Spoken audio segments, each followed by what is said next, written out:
अपना घरे। हरे राम जी आई है घरे घरे।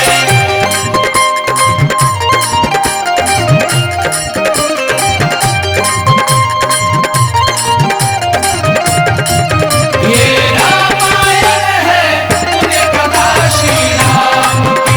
ये रामायण है पुण्य कथा श्री राम की।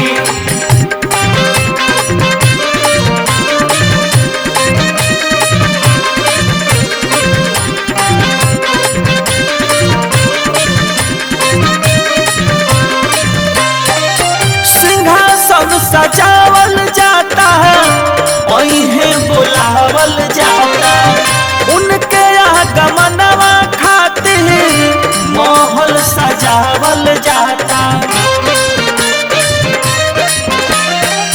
सिंहासन सजावल जाता है वही बुलावल जाता, उनके आगमनवा खातिर महल सजावल जाता। रक्षा धर्म के करे राम जी आई है अपना घरे। हरे राम जी आई है घरे घरे।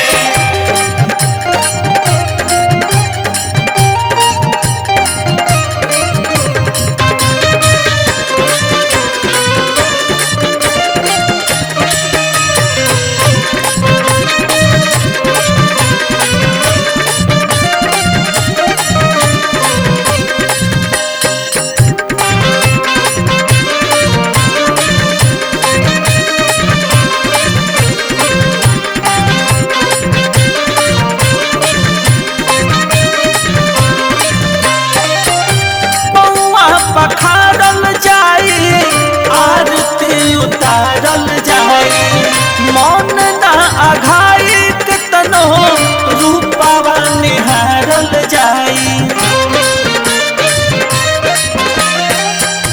बउआ पखारल जाई आरती उतारल जाई, मन ना अघाई कितनो रूपवा निहारल जाई।